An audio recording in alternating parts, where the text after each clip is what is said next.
राधे राधे भक्तों, मैं सारिका अपने YouTube channel explore with family में आपका बहुत बहुत स्वागत करती हूँ। और आपको ये बात बताते हुए मेरे को बहुत खुशी हो रही है कि अपने इस चैनल के माध्यम से मैं आप सभी को एक नई सीरीज़ के साथ जोड़ना चाहती हूँ। मैं एक नई सीरीज़ भक्तमाल कथा जो है उसकी कड़ियाँ आपके साथ साझा करूँगी अपने आने वाले अगले एपिसोड्स के अंदर। तो भक्तमाल जो है वो भगवान कृष्ण के लिए नाभाजी के द्वारा लिखी गई एक पुस्तक है, जिसके अंदर उन्होंने श्री कृष्ण भगवान के जितने भी भक्त हुए हैं, चाहे वो किसी भी धर्म संप्रदाय से संबंधित हो, उनका वर्णन अपनी इस कथा के अंदर किया है।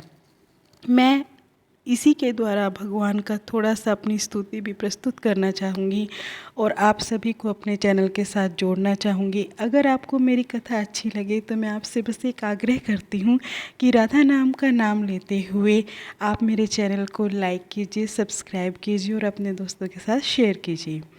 सर्वप्रथम मैं आपको जो कथा सुनाने जा रही हूँ वो भगवान के जो परम भक्त हुए हैं श्री हरिदास जी, जिनको आप सभी बहुत अच्छे से जानते हैं, उन्हीं के बारे में बताने जा रही हूँ।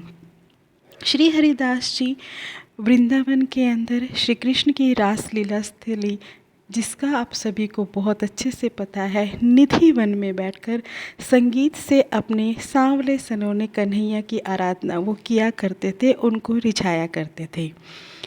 उनकी इस कथा को और उनकी इस कहानी को और उनके इस संगीत को सुनने के लिए भगवान कृष्ण स्वयं वहाँ पर उपस्थित होते थे और श्री हरिदास जी को दर्शन दिया करते थे।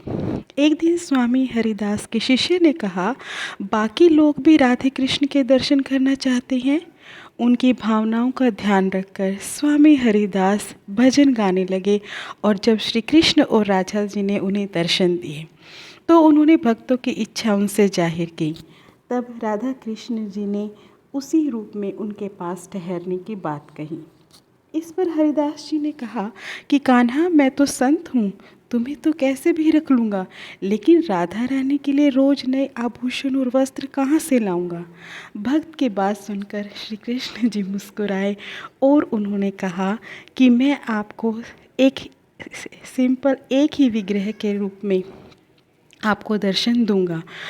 इस प्रकार भगवान श्री कृष्ण और राधा जी एक ही विग्रह के अंदर सम्मिलित हो गए और आज वो विग्रह हम वृंदावन बांके बिहारी मंदिर के अंदर देखते हैं, जो कि हमारे साक्षात कान्हा जी वहाँ खड़े हुए हैं। और आप सभी को पता होगा, हमारा ये वृंदावन का जो बांके बिहारी मंदिर है वो सभी मंदिरों से अलग है, क्योंकि वहाँ पर मंगला आरती केवल जन्माष्टमी के दिन की जाती है और कान्हा जी की बांसुरी जो है वो केवल एक ही बार साल में उसके दर्शन होते हैं। उनके चरणों के दर्शन भी अक्षय तृतीया को ही होते हैं, क्योंकि वहाँ बाल स्वरूप में उनकी पूजा की जाती है। तो सभी भक्त जो हैं वो उनको किसी भी तरह से अपने भगवान को, अपने कान्हा को रिझाने की कोशिश करते हैं। इसीलिए वहाँ पर बार बार पर्दा कर दिया जाता है, क्योंकि भगवान रिझकर अपने भक्त के भाव के अंदर उनके पीछे पीछे हो जाते हैं।